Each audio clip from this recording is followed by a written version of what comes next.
का मतलब हो गया कि 21 बजे हुआ है।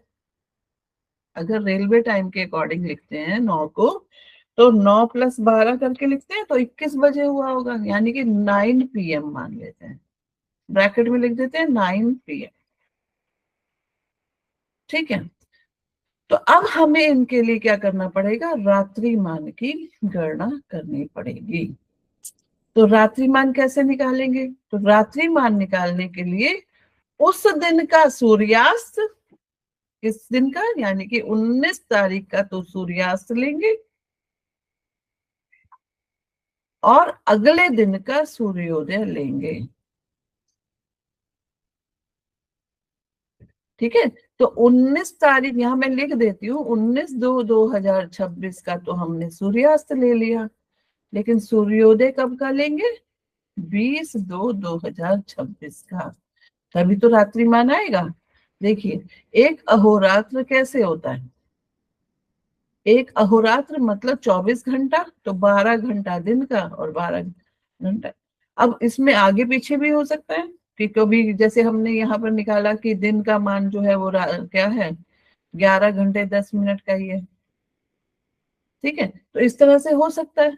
तो अभी हम कह रहे हैं कि एक ऑन एवरेज मान लीजिए, तो अहोरात्र कैसे होता है कि दिन और रात को मिलाकर ही तो कहते हैं।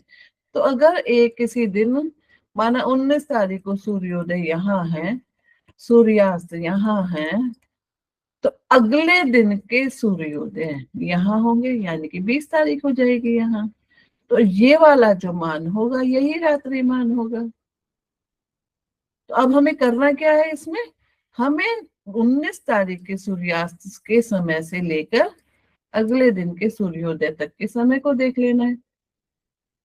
ठीक है, तो अब एक तो ये तरीका है कि हम यहां से यहां तक की अवधि को निकाल लें, एक ये तरीका है क्योंकि हमें ऑलरेडी पता है कि 24 घंटे का अहोरात्र रहता है, तो 24 में से अभी हमने यहाँ पर दिनमान निकाला ही था, उस दिनमान को घटा देते हैं, यानी कि 11 घंटे 18 मिनट को अगर घटा दें इसमें से, तो हमें पता चल जाएगा कि रात्रिमान क्या था।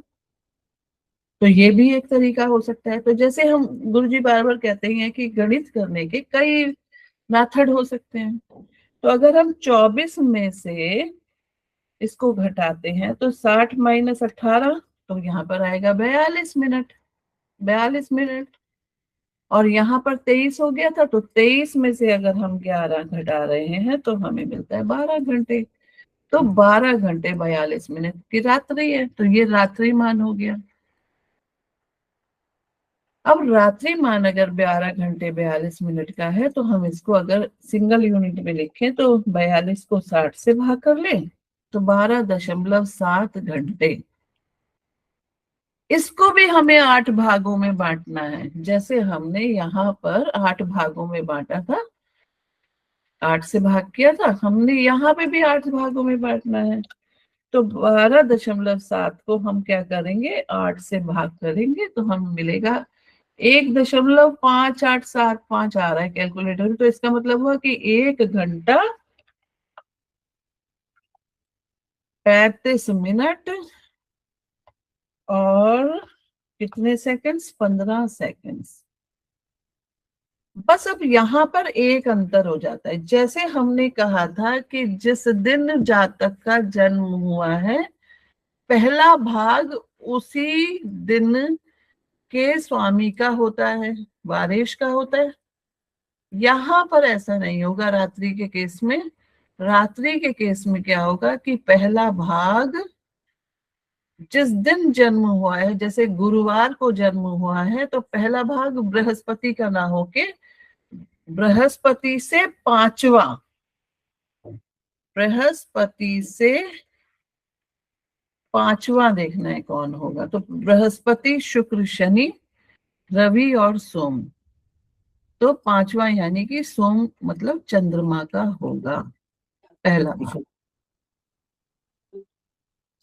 तो बृहस्पति से पांचवा, हमें यही हमेशा याद रखना है। अगर गुरुवार को जन्म नहीं होता, रविवार को होता, तो हम कहते हैं रवि से पांचवा, यानी कि रवि सोम मंगल बुध बृहस्पति, तब वो बृहस्पति हो जाते। अगर किसी का जन्म माना मंगलवार को होता तो मंगल से पांचवा। अब ये किसके केस में, ये रात्रि के केस में है। दिन के केस में तो वैसे ही रखना है, लेकिन रात्रि के केस में क्या होगा, रात्रि का केस मतलब किसी जातक का जन्म रात्रि में हुआ हो, रात्रि में जन्म हो तो इस तरह से देखना है। तो पहला भाग क्या होगा, अब हमने क्या लिया है यहाँ पर कि बृहस्पति से पांचवा, यानी कि पहला भाग चंद्रमा का होगा, दूसरा भाग मंगल का होगा, तीसरा भाग बुध का होगा, चौथा भाग बृहस्पति का होगा, और पांचवा भाग शुक्र का, और अब छठा भाग जो बनेगा वो शनि का बनेगा, और यहाँ पर ये गुलिक होगा, और फिर यहाँ पर रवि, रवि मतलब सूर्य, और आखिरी भाग जो होता है, आप समझ जाइए कि ये निरीश काल है, तो इसका स्वामी कोई नहीं बनता। ठीक, तो अब हमें यहाँ पर क्या करना है, यहाँ पर हमें सूर्यास्त का समय लिखना है। तो सूर्यास्त कब हुआ था ये भी हमें जानना चाहिए। तो उस दिन सूर्य, यहाँ पे क्या लिखना है, सूर्यास्त से सूर्योदय तक का समय। तो सूर्यास्त कब हुआ था, यहाँ पर हम देख रहे थे कि सूर्यास्त हुआ है, कितने बजे हुआ था सूर्यास्त, 18:14 पर। 18:14 पर सूर्यास्त हुआ, और सूर्योदय अगले दिन कब हुआ है, तो यानी कि 20 तारीख का सूर्योदय देख लेते हैं, तो 6:15 पर हुआ है सूर्योदय। तो यहाँ पर 6:15 लिख लेते हैं, और हर हिस्से को क्या करते हैं, हमारा ये एक भाग का मान कितना आया, 1 घंटा 35 मिनट 15 सेकेंड। तो अब हम क्या करेंगे, 1 घंटा 15 मिनट 35 सेकेंड को जोड़ते जाएंगे। मैं यहाँ पर ये जगह खाली कर लेती हूँ, और तब तक जोड़ेंगे जब तक हमें शनि का भाग नहीं प्राप्त हो जाता। एक तो ये तरीका है, एक ये तरीका है कि कितने भाग है, 1 2 3 4 5, तो 5 से गुणा कर ले तो भी मिल जाएगा, और अलग अलग जोड़ ले तो भी मिल जाएगा। तो अभी देखिए कैसे करें कि सूर्यास्त हुआ 6:15, तो हम इसको 18:15 लिखेंगे, रेलवे टाइम के अकॉर्डिंग 18:15 जोड़ते जाएंगे तो अभी हमें आसान हो जाएगा। तो देखिए 1 घंटा 35 मिनट 15 सेकेंड को हम जोड़ें, ये 14 है, 14, 15 नहीं है, 14 है, इसको मैं हटा के 14 कर दूं। 1 घंटा 35 मिनट और 15 सेकेंड को जोड़ते जाते हैं। तो पहला भाग चंद्रमा का कब से कब तक रहा, इतने बजे तक, तो यहाँ लिख देते हैं 19 40 15, फिर 1:35 जोड़ 15 जोड़ देते हैं, तो ये हो गया 30। तो 49 में जब 35 को जोड़ा तो ये हुआ 24, यहाँ आ गया 20 और 1 21, तो 21 24 और 30, फिर इसमें 1 35 15 जोड़ देते हैं, तो ये हुआ 45, 59 और 22, तो यहाँ पे लिख देते हैं 22 59 और 45 तक। बृहस्पति का भाग कब से कब तक रहा, तो बृहस्पति के लिए जोड़ देते हैं, तो ये हो गया 24 35 तक। फिर शुक्र का भाग कब से रहा कब तक रहा, 24 35 00 में 1 35 15 को जोड़ देते हैं, ठीक है। तो 35 35 70 हो जाएगा, तो यहाँ 10 और ये 25 और 26, 26 का मतलब हो गया कि रात के 2:10 ये। अब शनि का शुरू हो गया यहाँ पर, तो शनि का शुरू हो गया तो इसका मतलब हुआ कि 30 5 45 और ये आ गया 27, तो 27 45 30 तक शनि का भाग रहा। और 27 45 30 क्या होता है, सभी लोग जानते हैं कि रात के 3:45 30।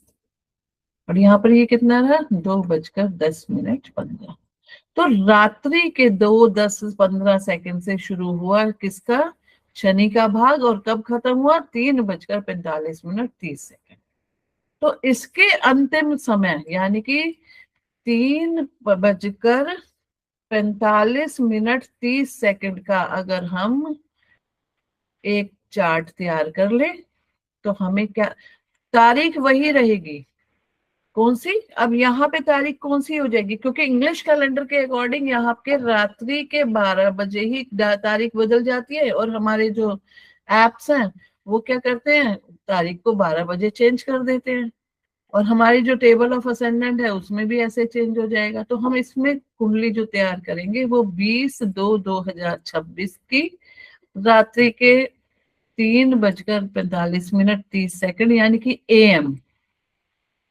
की तैयार करेंगे, और यहाँ पर लगन जो आएगा वहीं पर ही इसका लगन स्पष्ट करने पर हम जान जाएंगे कि मांदी, अब क्योंकि रात्रि में है तो मांदी बोलेंगे, दिन में होता तो हम कहते हैं, यहाँ पे हमने गुलिक बोला था। अभी हमें गुरुजी ने ये वाली बात समझाई थी कि रात्रि के समय अगर जन्म होता है तो शनि के काल को मांदी बोला जाता है, और दिन में जब जन्म होता है तो शनि के काल को गुलिक बोला जाता है। तो बिल्कुल प्रक्रिया वही रहेगी जो दिन के समय जातक के जन्म की है, बस ये हमें याद रखना है कि यहाँ पे जो पहला भाग होगा वो उस दिन के स्वामी का ना बन के उस दिन से के स्वामी से 5वें का होगा। बस इतना अंतर यहाँ पर दिन के जन्म और रात्रि के जन्म में हो जाता है। तो आशा है आप लोगों को ये गुलिक का समझ आया होगा। अभी भी कोई प्रश्न हो तो आप लोग पूछ सकते हैं,